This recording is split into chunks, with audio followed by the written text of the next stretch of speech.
Bienvenidos a Conversaciones Sonoras, el podcast donde la industria musical se analiza sin rodeos. Conversaciones Sonoras, presentado por Johnny Kazuriaga, director académico del Máster en Gestión Empresarial de la Industria Musical.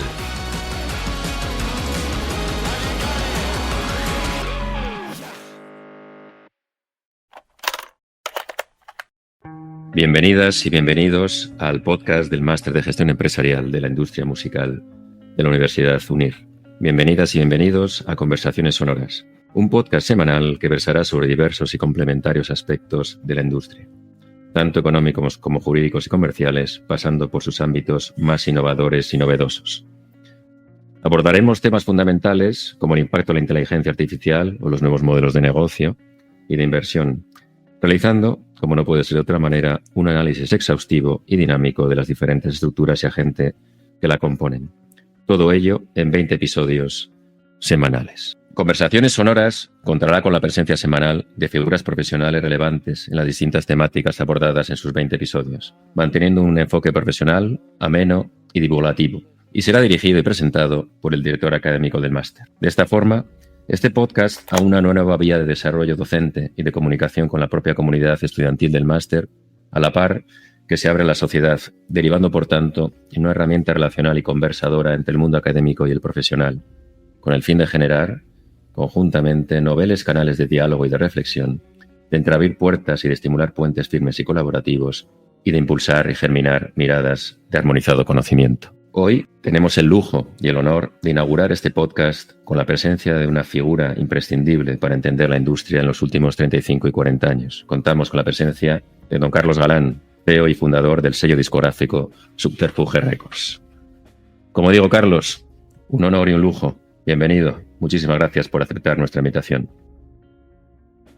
Un placer y encima, bueno, pues ser el primer invitado a este podcast que tiene una pintaza y que, como todo lo que sirva para visibilizar el negocio de la música y sus aledaños, tiene mi aplauso, pues estar aquí el honor es mío totalmente. Si te parece, y con el fin de contextualizar un poco tu figura para los escasos oyentes que aún no sepa quién eres, realizaré una breve semblanza tuya.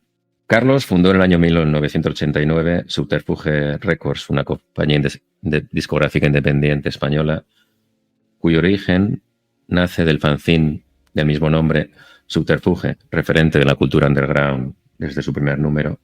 Es un sello con sede en Madrid que ha impulsado las carreras de bandas fundamentales de los últimos 30 años, como Australian Blonde, Manta Ray, Dover, Mastretta, Nayan Inri, Carlos Jean, Fangoria, Tulsa, Los Fresones Rebeldes, Sexy Sad y Mercromina, Paulina la Playa y tantos otros, hasta pasando por incluso en los últimos años, por bandas como Newman, Meneo, McEnroe, Arizona Baby, etc. Publicaron en el año 96 The Devil Came to Me de la banda Dover, el disco más vendido de la historia de la música independiente en España. Pero Carlos ha hecho y hace muchas más cosas relacionadas con la industria musical y con otras industrias culturales, muchas más, que iremos descubriendo a lo largo de esta conversación, de esta charla. Así que, Carlos, insisto, bienvenido de nuevo y muchísimas gracias. Resulta obvia la primera pregunta. ¿Cómo empezó todo? ¿De dónde surgió esta pasión? ¿Cuál fue el germen de este sello discográfico? Bueno, previsión y planificación ninguna. De hecho, siempre digo lo mismo. En esos primigenios 87, 86, siempre decía que me consideraba, bueno, de hecho me sigo considerando una persona de letras y humanidades, y lo último que pensaba era dirigir una empresa y dedicarme al mundo de la empresa, porque me parecía un terreno hostil y muy alejado de mis planteamientos vitales, ¿no? La vida te va llevando al final por donde quiere, ¿no? Sí me interesaba mucho lo que era la información, la contrainformación vía fanzines. Desde que tengo 14 años empecé a hacer fanzines donde hablaba un poco de las cosas que me interesaban y de las que me gustaban. Informar al final, pues en el Paleolítico Superior, donde no existían esas herramientas fantásticas como es Internet, Google, etcétera, para descubrir un montón de cosas, pues ahí estaba yo para intentar informar sobre las cosas que no tenían cabida en los medios establecidos, ¿no? En el año 89 empiezo uno que se llama Subterfuge, como había hecho otros con otros nombres y que bueno, no tenía ni el planteamiento de si iba a durar un número, 3 o 4, ¿no? Circunstancias, en el año 90 edito un disco de unos amigos que se llamaba Los Imposibles, hago un recopilatorio para el fanzine. No volverás, oh baby, no volverás, no volverás, oh baby, no volverás. Y sin plantearlo ni planificarlo de ninguna manera, pues en el 93 ya edito Australian Blonde, que se supone un éxito relativo, pero que sí de alguna manera me da pie a abandonar la carrera que estaba estudiando, que era Historia del Arte, es decir, que tenía muy poco que ver con la dirección de empresas, y dedicarme pues en cuerpo y alma a este sueño, ¿no? Que a día de hoy sigue siendo Subterfuge. Efectivamente, Carlos, incluso aquel disco del 93, el Chup Chup de Australian Blonde, recuerdo la película de Armendáriz, Las historias del Cronen. En ese momento tú te diste cuenta de que esto iba en serio, de que esto podía convertirse en una profesión, o ni siquiera en aquel momento. No, sí, mira, yo siempre digo, a ver, yo también siempre digo que el factor suerte existe y he tenido, bueno, pues igual la opción de estar en el sitio adecuado en el momento adecuado, ¿no? Por ejemplo, a mí siempre digo que fue mi máster, ¿no? Conseguí, bueno, pues tener visibilizar una canción que trascendió de los fanzines más de nicho a de repente empezar a sonar en bares, pues en primera instancia en Malasaña, en Gijón y luego expandirse. Tuve la suerte de que Moncho Armendáriz, bueno, con Bruno Galindo, que era su selector musical, apostase por la canción para Historia del Cronen, lo cual me dio pie pues también a negociar, ¿no? Y a conocer ese mundo que era totalmente ajeno en ese momento. Y que originó también pues que esa banda sonora saliese, que empezase a sonar la editase RCA, la empezase a sonar en cadenas generalistas, por lo cual tener la oportunidad, esa llave para entrar y conocer un mundo que era absolutamente desconocido. No solamente eso, sino que encima también, pues 2 años después, más o menos, Pepsi elige la canción para hacer una campaña de Pepsi Cola en televisión en todas las televisiones, y me da pie también pues a conocer un poco el mundo de la publicidad dentro y ver, pues eso, pues valorar la importancia que al final tenía aprovechar cada ventana que la vida te daba para poder visibilizar las cosas. Mira, yo, bueno, por circunstancias nací en Madrid, pero me fui a vivir a San Sebastián, a Donosti, que tenía pues 10 años, 11 años, y justo debajo de mi casa, en la calle Marino Taullo, en Gros, abrieron una tienda que se llamaba Disco Cómic. O sea, no hay nada que describa más lo de mi universo, ¿no? O sea, eran las dos cosas que me marcaron de manera tal. Entonces, empecé a visitar esa tienda y siempre lo he dicho, que herencia darle la vuelta un poco al disco, y tenía una libretita que, por supuesto, conservo como buen Diógenes, donde apuntaba por las compañías, los productores y tal, y era un mundo que me interesaba muchísimo. Entonces, bueno, yo empecé a consumir música como todos, para disfrutarla, para bailarla, para compartirla, pero ya de alguna manera me interesaba muchísimo lo que estaba detrás de esos lanzamientos, ¿no?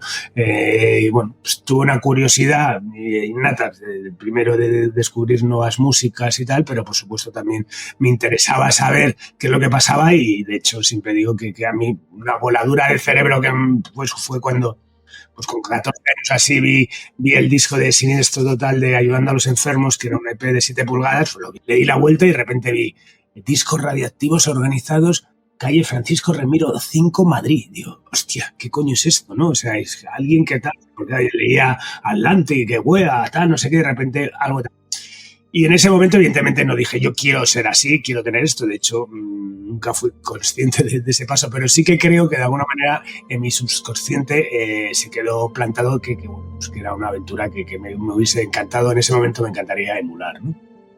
Siguiendo con este desarrollo del sello, ese impacto del chuchú, etcétera, que también has encontrado con esa dinámica de entrada de otro tipo de agentes, surge ese punto de inflexión para ti, ¿no? Y para la compañía, ese momento, incluso para la industria, no solo para ti, es que es la llegada del fenómeno Dover allá por el año 96. Me interesa no solo el impacto que tuvo el fenómeno Dover, sino la ausencia del mismo, es decir, el momento post-Dover, esa suerte de vacío. ¿Cómo lo vivisteis? Me dicen, ¿cuál es tu gran éxito profesional? Y digo, si te voy a elegir uno, diría dos siempre, ¿no? Es haber hecho a Dover y haber sobrevivido a Dover. Con 24 años así, en un cuarto piso, sin ascensor, 3 personas y un gato. Que pase todo tan rapidísimo, porque estamos hablando del batería, me llama en octubre del 96, me dice que tienen unas canciones, tal no sé qué, y que 6 meses después se iba a editar un disco, que vendimos 1 millón de copias y estábamos haciendo en junio el Palacio de Anoeta, ya una tensión entre todos ahí increíble, y Íñigo Argomani diciendo desde Mecano no había tanta gente aquí dentro. Todo eso fue un embudo tan rápido que he tardado muchos años en asimilarlo, ¿no? Porque de hecho siempre digo lo mismo, cuando fuimos a Anoeta, por ejemplo, y que había, pues eso, 10.000, 12.000 personas a estar esto, dijimos, ostras, qué buen sitio para repartir flyers de otros grupos, ¿no? O sea, es la primera conclusión, ¿no? No pensamos en, wow, vamos a regarnos hoy en champaña, a celebrar el éxito que hemos tenido, ¿no? Sino que al revés, es como rollo, joder, qué oportunidad para poder difundir, ¿no? Otra de las cosas que estamos. Apareció un montón de gente en nuestro camino que no había entrado hasta entonces, radios que no nos habían hecho caso, puntos de venta que eran absolutamente ajenos, códigos que no conocíamos de ninguna manera, y decir qué guay somos, y somos capaces de hacer el disco más vendido de la historia, también somos capaces de venderlos, montar una distribuidora que fue el Diablo Distribución y darnos un lastre en el pie que nos llevó para abajo de una velocidad. Sé que este podcast tiene sobre todo un contenido didáctico, lo cual me encanta. Cometer el mismo error que cometieron, por ejemplo, en los 80 Pancoca, ¿no? Pancoca es una distribuidora que casi se lleva por delante a Droga, a Gasa y todos por la misma. Pues el mismo error, la misma piedra, que constata que el hombre es el animal que tropieza 2 veces en la misma piedra. Cometí el mismo error de dar una distribuidora pensando que era lo mismo y dándome cuenta enseguida que era una liga completamente distinta, ¿no? Yo te lo decía antes y no me da pudor decirlo, ¿no? Creo que ya te digo que he tenido suerte en algún punto de la vida, más suerte que gente que ha tenido mucho talento para hacer tal y que por circunstancias igual no han podido dar esto tal. He tenido eso, pero creo que he tenido otra cosa, que es intuición. En el caso de Dover fue eso, me llama Jesús del batería, me dice que tienen unas canciones, yo no había escuchado prácticamente el disco anterior, sabía que existían, pero no les había prestado demasiada atención. Evidentemente no tenía las herramientas de ir ahora y a escuchar el disco a ver cómo sonía, o sea, en ese momento tal, pero intuí que ahí había algo y me agarré. Como años después, pues en otro plano completamente distinto, pues Niña Polaca, ¿no? Justo del 19, pues 2 meses antes de la pandemia y tal, me mandan una canción que es Madrid sin ti y de verdad es así, o sea, la puse, escuché 15 segundos, la corté y les llamé. También he tenido muchas veces he pensado que algo iba a ser tal y ha sido un absoluto fracaso, ¿eh? Por eso digo, no es infalible, pero sí que he tenido tal eso. Y en el caso de Dover, en ese momento, pues fue eso. Aparte, bueno, eran circunstancias muy adversas, éramos muy jóvenes en esa época, pues estábamos en la oficina, pues era todo casi un juego, ¿no? O sea, más no era profesional. Tal, y ellas, Amparo y Cristina, trabajaban en una tienda de ropa de sus padres en Majadahonda, entonces solamente podíamos reunirnos a las 9 de la noche, ¿no? Y entonces a las 9 de la noche, después de estar todo el día fumando en la oficina, haciendo tal, era carísimo tal, pero algo me dijo, Carlos, tienes que hacer ese esfuerzo, ¿no? Entonces, bueno, ese punto de intuición creo que siempre ha estado ahí y bueno. Así es, tal y como cuentas, cualquier modelo empresarial se van conciliando fracasos con éxitos y de esta manera se va generando una suerte de viabilidad del proyecto, ¿no? En este caso de tu sello discográfico. Pero me gustaría entrar en una cuestión que yo creo es relevante para aquellos que nos escuchen, es la relación de un sello discográfico, en este caso la tuya, que es la relación con los artistas. Pues mira, es lo mismo que te decía antes de cometer los mismos errores que cometieron otros anteriormente, como en el caso de la distribución. La relación con los artistas también es algo que le he aprendido a analizar y a interiorizar en base al testimonio de gente que trabajó antes que yo también con artistas. Yo he pasado pues sí, evidentemente de los primeros discos de ser amigos, que eran amigos que ellos querían tocar, ellos sabían hacer discos, a vivir la tangibilidad al final de las cosas, que es el éxito, ¿no? El éxito desvirtúa mucho las cosas. Tú tienes la sensación de que no valoran lo que tú crees que has aportado. Creo que ellos sobreentienden que aportan más de lo que tú has apostado. Bueno, al final te dejan en una situación un poco complicada. No hay que confundir el trabajo con la amistad. Pero es evidente que a mí personalmente, bueno, pues joder, me gusta el ser humano, ¿no? Entonces me gusta interrelacionar con ellos y me gusta hablar de mil cosas, y eso muchas veces deriva en la amistad.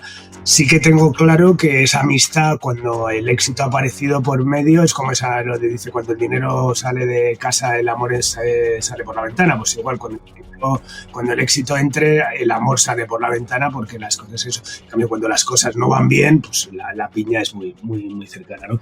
Entonces, bueno, es importante no confundir los roles de todo, pero también es inevitable. Lo que sí te digo con la perspectiva del tiempo es que soy de los que, desgraciadamente, y muy a mi pesar, porque no soy una persona de verdad, tengo un montón de defectos, pero el rencor no entra dentro de ellos, pero sí que bueno, considero que bueno, pues el artista, sobre todo cuando llega al éxito, tiene cierta tendencia a olvidarse de determinadas cosas, y considero que incluso a abarcar la ingratitud muchas veces.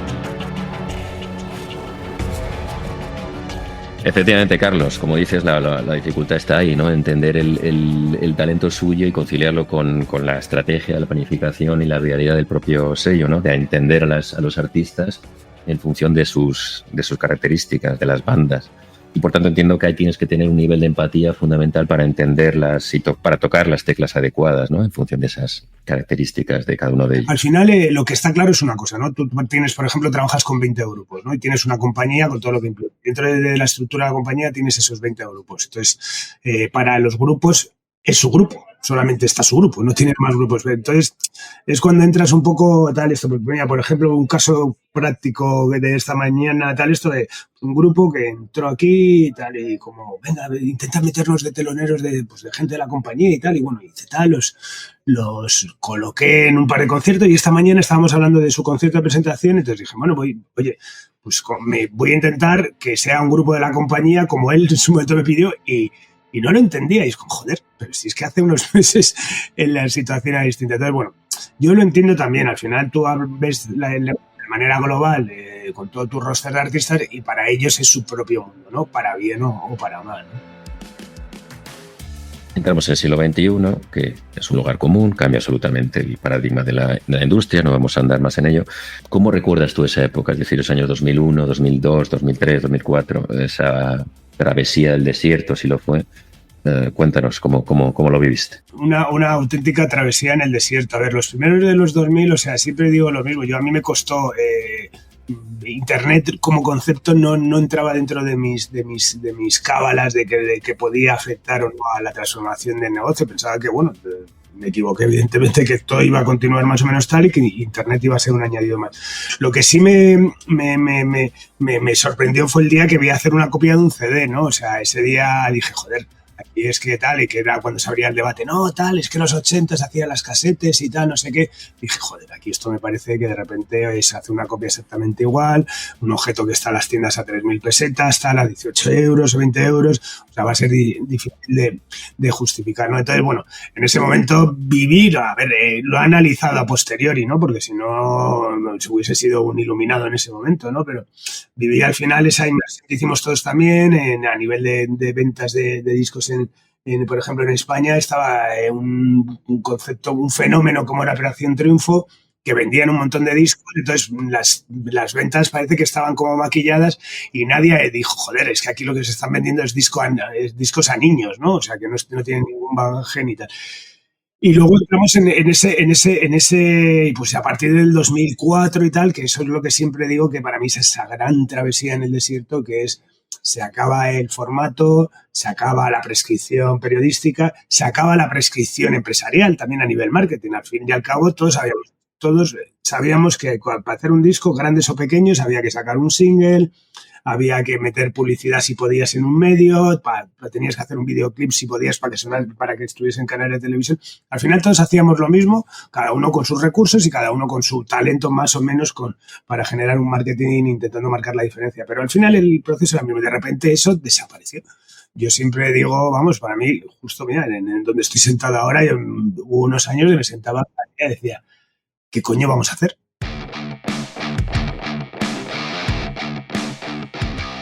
De repente se empezó a hablar del 360, ¿no? Que ahora se habla del 360 como que se habla de una cosa tan... Y el 360 no llegó un tío, un iluminado diciendo las soluciones por aquí. Fue algo que todos fuimos generando desde nuestros sillones, ¿no? Y siempre digo lo mismo. Yo la primera vez que propongo a un artista ser su manager aparte de su compañía fue a Marlango en el año 2004, y estuve como un mes, había quedado con ellos un mes, digo, ¿cómo se lo digo? Pero, o sea, sin dormir, o sea, ¿cómo les voy a decir? Pero madre mía, ¿cómo les va a decir? Total, que ya que llega el día, quedo con ellos y tal, aparte me acuerdo estar muy bien con Leonor y con Alejandro, en la mesa de tal, nunca la vi tan grande, tan lejos, o sea, no era tan grande, hasta ese día los vi tal, y se lo dije y se me quedaron mirando y como, ¿cómo? O sea, no entendían nada. ¿Cómo vas a ser mi manager y mi compañía? Y en ese momento dije, queda muchísimo por hacer. De hecho, estamos hablando de 2004, hasta el 2008, y fui cliente pionero, no empecé a trabajar con Cycle, que hicimos esa labor también de formarles y tal, y hacer una carrera más o menos de eso. Fueron años muy complicados hasta que en el 2009, es eso, yo siempre digo, la primera factura que le hice a Spotify fue de €1. Si me dices que en el 2009, 15 años después, íbamos a vivir de eso, dices, esta situación de esos primeros 2000, lo que creo que nos ha hecho a todos es ver que todo es muy efímero, que cuando parece que todo va por aquí aparece no sé qué, que cuando las redes sociales esta aparece la otra, y cuando todo parecía que iba fenomenal aparece la inteligencia artificial. Entonces, Efectivamente, has comentado un aspecto con respecto al modelo del siglo XXI, ese fin de la prescripción, digamos. ¿Cómo lo ves hoy en día? ¿Cuál es la situación actualmente con esa relación, ¿no? Que personas como tú y yo, que entiendo que somos coetáneos, venimos de una relación absolutamente relevante, ¿no? Con figuras incluso marcadas en los medios de comunicación que eran figuras claves para prescribir los modelos de consumo. ¿Cómo lo ves hoy en día esa labor de los medios, de los periodistas? Hombre, al final todos hemos asumido que esa prescripción que entendíamos como tal, que era desde poder insertar una publicidad en un medio, te servía también para generar entrevistas, historias y tal, todo eso desapareció. Luego también otra lectura, ¿no? También quizás en esos años de incertidumbre, pero bueno, ya sería otro debate, que los medios tampoco creo que estuvieran a la altura de las circunstancias como para decir, oye, que estos se van al garete, pero igual después vamos nosotros, porque eso es otro tema para debatir. Yo me acuerdo mucha gente en esa época de la piratería, gente del cine que me decía, ves a la mierda, y yo era como, joder, pues igual tú también te lo tienes que hacer mirar, y al final, pues mira, ¿no? O sea, ha sido un efecto dominó que a día de hoy ya va afectando a distintas industrias, ¿no? Entonces, bueno, cuando desaparece esa prescripción, lo que haces es enfrentarte a cara de perro ya al consumidor, ¿no? Al final, evidentemente, sigue existiendo el corrillo de amigos que se pasan canciones, tal eso, que es de lo que se nutre, ahora se llama viralización y siempre se ha llamado. Cuando Dover vendió 1 millón de discos, yo no tenía capacidad para hacer una campaña de promoción de la leche, sino que fue eso que realmente explotó y se difundió y se viralizó y todo el mundo lo compartía y todo el mundo se compraban chavales de 10 años y chavales de 30 y heavies y punks y poperos y tal eso, ¿no? Entonces, de alguna manera, ahora es volver un poco a la trinchera, ¿no? De utilizar todos los recursos que están a tu mano, como es el playlisting, de intentar estar ahí en presente, tal eso.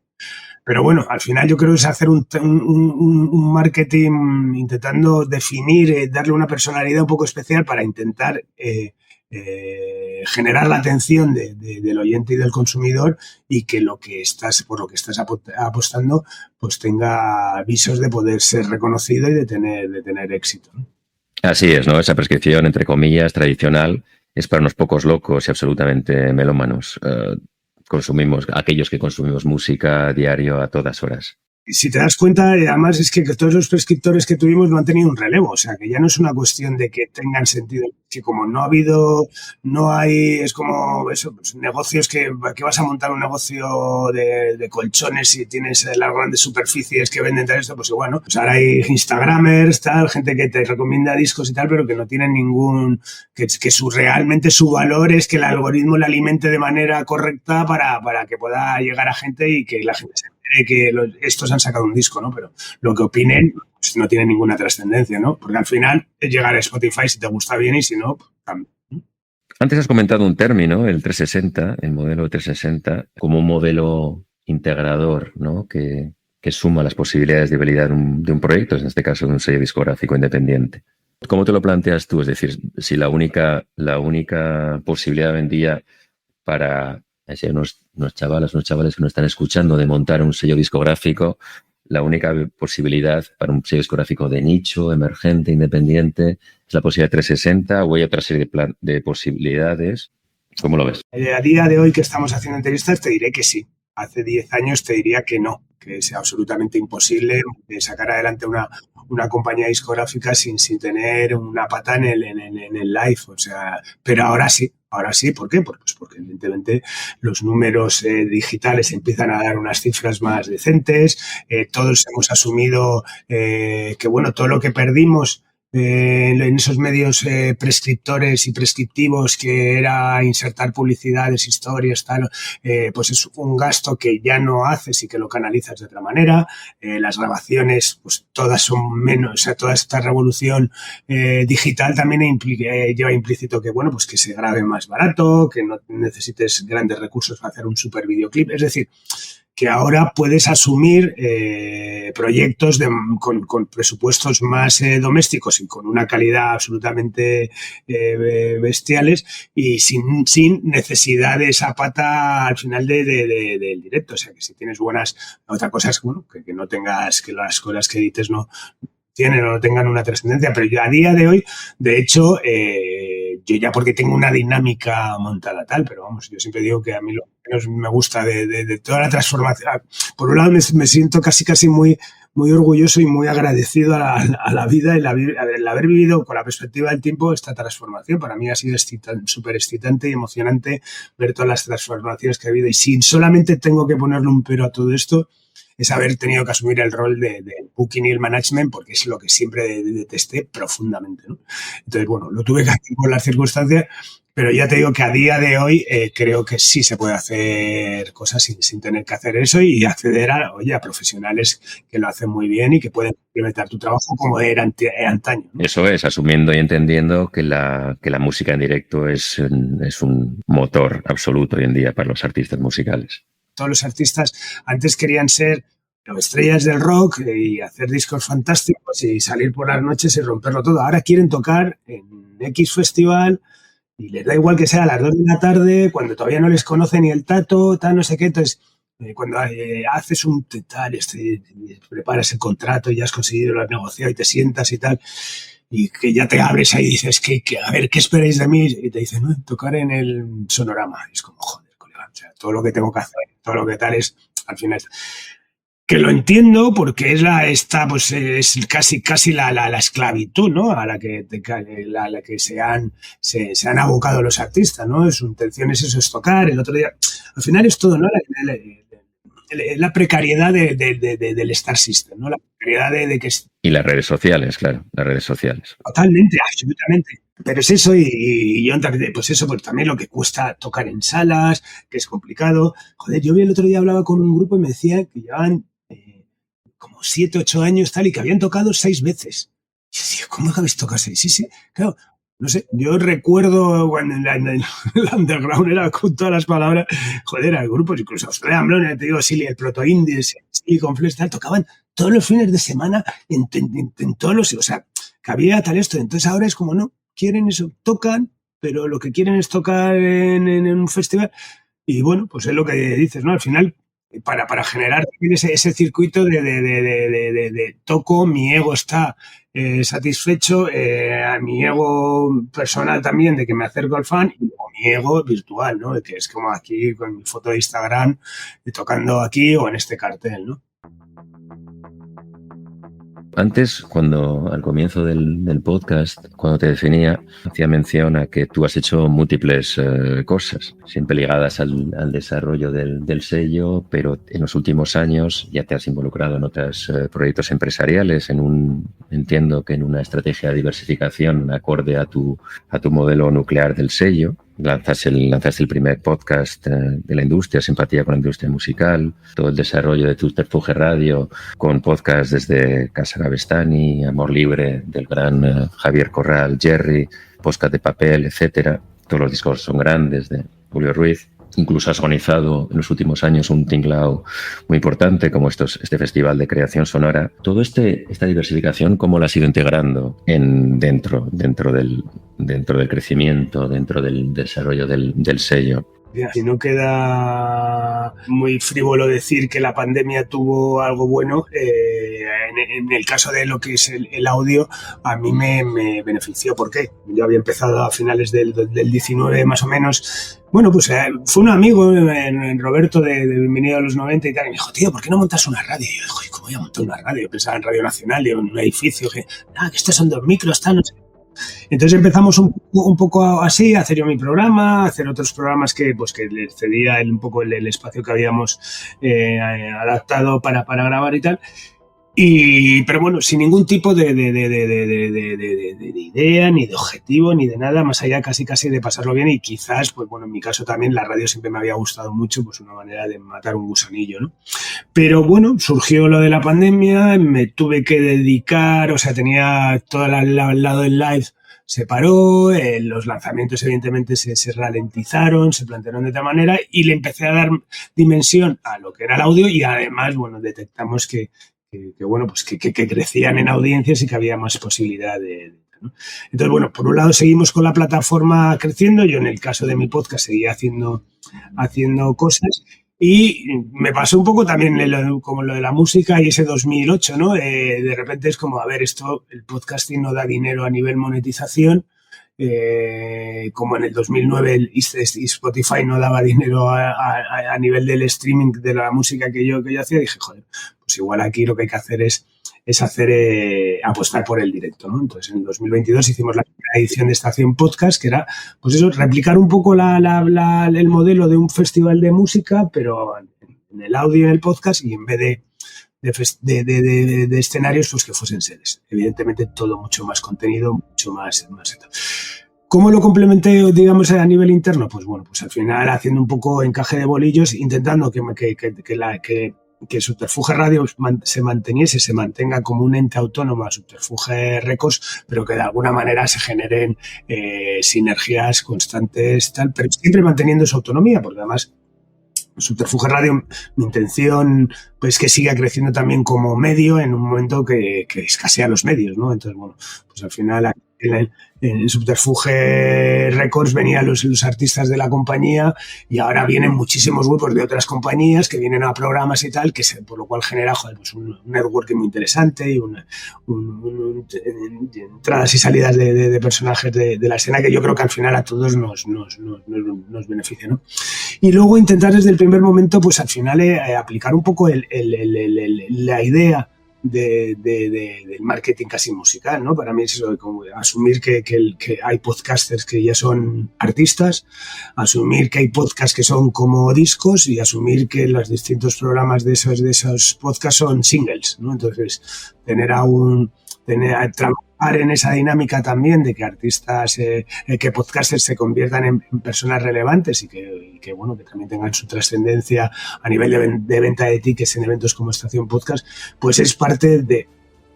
También lo que te digo es cómo lo he integrado, cada día intento afinar eso. Otra de las cosas que sí me parece bonito de todo esto es que también me recuerda mucho al fanzine, ¿sabes? De repente empecé a hacer algo en el 89 donde me llevaría y me llevó, ¿no? Pues sí, un poco también con el mundo del audio, pues estoy apostando por algo que no termino de tener muy claro de a dónde quiero que me lleve, pero poco a poco pues voy, pues eso, descubriendo cosas, como eso, que quiero potenciar que sea un medio, potenciar el directo. Así es, hablando de sinergias, ¿ves relaciones entre el consumo de música dentro de esa parrilla de podcast que tenéis con el modelo de consumidor de los podcasts? ¿O son diferentes modelos de consumo, diferentes percentiles, diferentes usuarios u oyentes? Totalmente, sí, totalmente. A ver, evidentemente te puede gustar un estilo de música tal y luego te puede gustar un podcast que le gusta también a otro que le gusta otro estilo completamente de música. Es digamos un punto en el que converge gente que viene de distinto de tal, pero bueno, yo creo que al final el consumo es el mismo, ¿no? Yo también, volviendo un poco a los orígenes, de repente en el 2019-18 y tal, me acuerdo que la gente llegaba aquí antes de entrar a trabajar, el café colectivo un poco tal de todos, y de repente pasó ya la gente no decía qué serie has visto, qué discos escucháis, como qué podcast has escuchado, ¿no? Entonces, al final, claro, estamos todos supeditados a este dispositivo que llevamos todos encima, donde tenemos toda la música del mundo y tenemos todo el audio del mundo, ¿no? Entonces, bueno, yo creo que al final el canal es el mismo y bueno, generar esas sinergias además, pues en el plano, por ejemplo, más musical, que es casi lo que menos tocamos en Subterfuge Radio, sobre todo es eso, pues Jerry hace un programa estupendo, hace su programa, él selecciona la música que quiere, o Manolo Fernández, tal, no sé qué, la independencia y la autonomía de cada uno de los programas, eso. Pero a nivel consumidor, yo me lo aplico a mí mismo, o sea, yo pasé de escuchar música con mis cascos por la calle a escuchar muchos podcasts, ¿no? Casi el consumo es de la misma manera. Claro, entiendo que para tomar esas decisiones empresariales de las que hablas, analizáis a los consumidores permanentemente. Es decir, ¿cómo generáis esa atracción de conocimiento, de aprendizaje en función de quién está al otro lado? Y entiendo que hablamos de Big Data, etcétera. Cuéntame un poco cómo lo manejáis y cómo lo ves en la percepción. Vivimos en la era del dato. El dato es la gasolina de todo, lo que también asumo es que la capacidad humana tiene un límite y la capacidad también organizativa y tecnológica de herramientas para poder analizar todo eso, pues es complicado. Y sobre todo el tiempo, casi, porque al final una herramienta es que darles a un botón, ¿no? Entonces, sí que intentamos estudiar, ¿no? De qué tipo de engagement han generado el podcast con su audiencia, qué audiencia tiene, de dónde viene, dónde procede, e intentar también, sobre todo, comparar, ¿no? A ver si esto lo hicimos este día, se lanzó de esta manera y ahí hemos llegado a este núcleo, porque si no aplicamos este modelo para el... al final yo creo que toda la incertidumbre que tiene todo ese tema del dato, de este mare magnum que es Internet, sí que es verdad que hay cosas que tienen peso, ¿no? Entonces, bueno, aplicar ciertos inputs que te dan determinadas formas de hacer las cosas, pues te pueden servir para aplicar al otro, aunque no sea bendición. O sea, la piedra filosofal, he descubierto aquí la forma de convertir el agua en vino. Y claro, sí me gustaría que alguien como tú, con tu experiencia y tu conocimiento, nos dieras una opinión respecto a la entrada de nuevos agentes dentro de la industria en los últimos años, como los fondos de inversión. ¿Cómo lo ves esta entrada de los fondos de inversión en la industria? O sea, por ejemplo, a lo que es...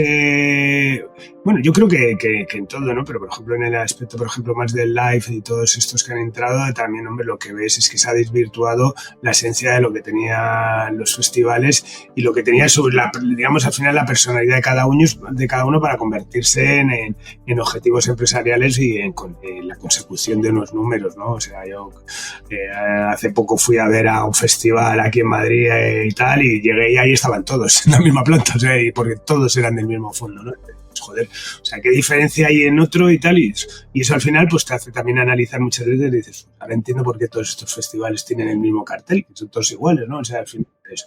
Entonces, creo que se pierde un poco la esencia de las cosas para pasar a ser, tener que conseguir unos objetivos económicos lícitos, por supuesto, cada uno hace con su casa lo que quiera. Y luego, pues un poco también en los grupos de lo que puede ser más a nivel de los catálogos, pues igual, yo he tenido 1000 acercamientos de cada día llega ahora, representa un fondo coreano, tal, no sé qué, es como, pero ¿para qué quieres? ¿Para qué quieres esto, no? O sea, no veo demasiada entereza. Yo entiendo que puedes comprar el contrato del catálogo de Bob Dylan porque sabes que va a ser un referente y un remanente para muchos años tal, pero un catálogo así más, digamos, más plural, con canciones tal, eso lo veo complicado. Lo que sí creo es que desde luego es algo que ha llegado y para quedarse, que va evolucionando de distintas maneras, que al final son fondos de inversión que si se quedan a cero les vuelven a meter otra leña, y eso desde luego pues, hay mucho dinero por ahí, hay muchísimo más de lo que creemos, y bueno, y eso va a estar ahí siempre, ¿no? Y claro, no podemos obviar el manido tema para la industria, que es la inteligencia artificial, la IA, con sus dimes, con sus diretes, con sus diferentes puntos de vista, tanto el punto de vista del consumo como el punto de vista de la oferta, del valor, de la percepción que se le da. ¿Cómo ves esta cuestión actualmente de la IA? Que entendemos, yo creo que estamos en una fase absolutamente incipiente de la misma. Creo que estamos todavía en el kilómetro cero, ¿no? O sea, al final va a ser una super revolución. Con el tema digital en la música es que fuimos los primeros. Yo siempre digo que fuimos los primeros porque era lo más fácil de descargarse y tal, y fuimos la primera industria que nos dio el sopapo. Y bueno, con lo que te decía antes, ¿no? Cuando el resto de industrias no se pensaban, ¿no? Yo siempre además hago un símil real de hace un año que me llamó un amigo, Pedro, tal, un gran amigo que justo cuando empezó Internet fue súper beligerante con todo el tema todo gratis y tal, y me lo bajo aquí, me lo bajo allá, y el torrent y el tal, y siempre me daba un coñazo en un momento que yo estaba muy sensible evidentemente con el tema. Aún así siempre fue un gran amigo, ¿no? Pero me llamó hace poco y me dice, te llamo para pedirte perdón. Y ¿por qué? Dice, pues por cómo era hace 22 años. Y yo, hombre, no pasa nada. Dice, no, es que me han despedido. Digo, ¿cómo te han despedido? Tal. Este chico era agente inmobiliario y entonces le habían despedido y le habían cambiado por unas gafas Oculus. O sea, ya su trabajo lo iba a hacer unas gafas, tú ibas a ir a la agencia y te ibas a poner tal y ibas a ver los pisos así, ¿no? Y me pareció muy, joder, aparte muy tierno, primero porque es un amigo y luego por decir, joder, al final esa ola, ¿no? Que a nosotros nos pilló, tal, esto, tal.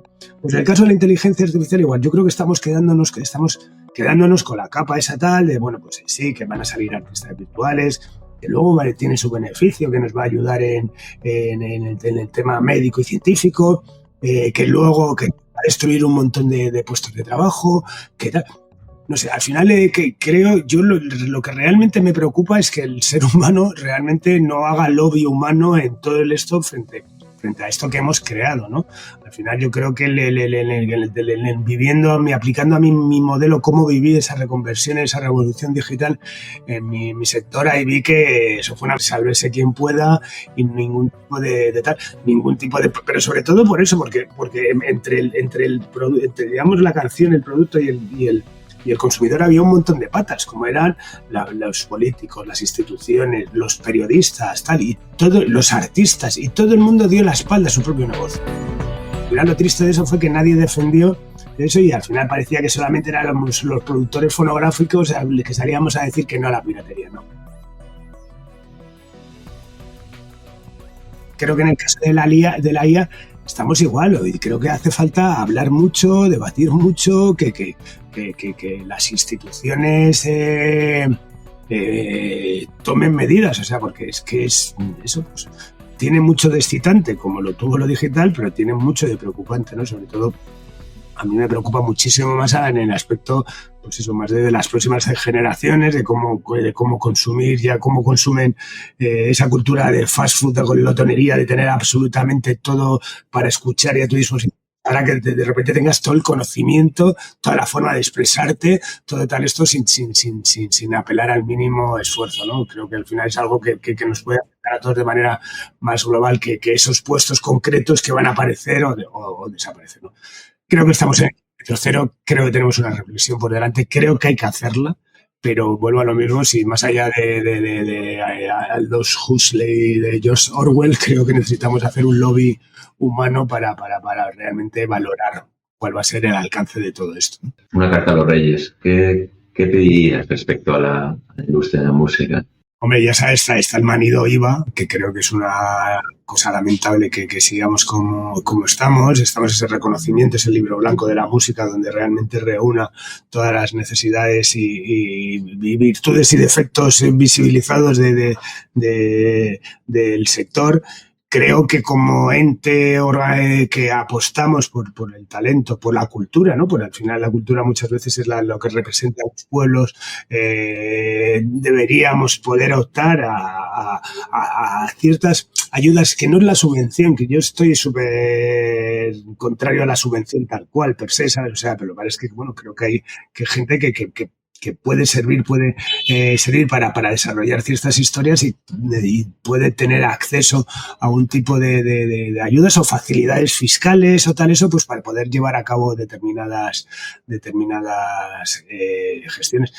En el caso también, en un plano más de preservación de contenidos, pues eso, pues yo en mi caso estoy apostando, promulgando llevo ya tiempo con la Biblioteca Nacional, eso, pues quizás esa necesidad también de que exista un depósito legal, ¿no? Donde todos los contenidos digitales que se generan, tanto en música como en podcast, como en mil cosas, pues tengan también un reconocimiento como esas famosas 3 copias físicas que hemos tenido que llevar toda la vida al depósito legal, ¿no? Creo que, bueno, que hay un montón de cosas. La sensación general que tengo es lo de siempre, que bueno, justo en la cultura interesa poco y la música interesa todavía menos, quizás porque venimos de una época de vacas gordas donde como todo el mundo ganaba, todas las medios cuando había hecho multinacionales, todos ganaban mucho dinero y no necesitaban la ayuda de nada, pues de nadie, pues ahora cuesta. Y llegas a eso, pues luego a nivel ya más operativo, pues eso, ¿no? Es lo que siempre dice la gente, ¿no? Me cuesta, es más fácil trabajar cuando está a la derecha porque se sienten más acomplejados con la cultura que con la izquierda, que piensan que es que si te da a ti algo tiene que dárselo a todos por igual, ¿no? Entonces, bueno, al final la política no es buena acompañante de la difusión y de la prospección cultural y desarrollo de talento. Agradecerte tu involucración, tu participación, tus enseñanzas, tus consejos. Y hablando de consejos, y puesto que este es un podcast con un foco didáctico, imaginemos que tienes delante a 4 o 5 jóvenes apasionados por esta historia de la música, de la industria, y que, bueno, en un momento dado están planteándose montar un sello, que tienen amigos que son artistas, que ellos mismos son artistas, que tienen amigos con... ¿Qué consejos básicos les darías, ¿no? Para comenzar esta aventura? Hombre, pues evidentemente teniendo en cuenta todos esos complementos que son imprescindibles, como es la pasión, que te guste la música, que tengas tal, pues hombre, cierta capacidad de esfuerzo, ¿no? Y de que no piensen que muchas veces parece que lo que se ha visto de fuera es que el negocio de la música es poner la apuesta, apostar a rojo a negro y que salga blanco, que salga rojo o negro, ¿sabes? O sea que al final hay un trabajo de involucración en el proyecto muchísimo más allá de las canciones, que al fin y al cabo y afortunadamente siguen siendo el gran valor y la gasolina de este negocio, ¿no? Asumir esfuerzo, asumir que bueno, que no es un camino fácil, que bueno, hay veces que vas más rápido y que a veces que vas más lento y que bueno, pues que hay que recoger cuesta, pero que es muy gratificante y que bueno, que siempre ha existido desde los Medici, un pintor que era maravilloso, que era Miguel Ángel Buonarroti, y al final había alguien detrás que apostaba por ese talento porque era el que tenía esos recursos y no sabía pintar, ¿no? Pues igual casi aquí también muchas muchas veces. Yo no he sabido tocar nunca y bueno, siempre he estado al otro lado y quería estar también en el negocio de la música, ¿no? Al final, bueno, estamos afortunadamente, vuelvo a lo mismo, en manos de los creadores, ¿no? Que son la gasolina de esto y tal. Y bueno, yo creo que a nivel creativo hay un nivel bestial, por lo cual, bueno, en eso vamos a estar bien sortidos, ¿no? Nada, Carlos, pues lo dicho. Mil gracias por tu presencia, por tu disponibilidad, por tu actitud, por tu conocimiento y por tu capacidad para transmitirlos. Mil gracias de nuevo. Un fuerte abrazo. Muchísimas gracias a ti, muchísimas gracias por apostar, vuelvo a lo mismo al principio, por hacer algo que visibilice el trabajo y el esfuerzo de todos. Evidentemente yo no me escucharé porque me da muchísimo pudor, pero los 19 siguientes los espero ansiosos porque encima, estando tú, seguro que va a ser algo interesante. Así que nada, gracias también por lo que implica el que hagas algo así.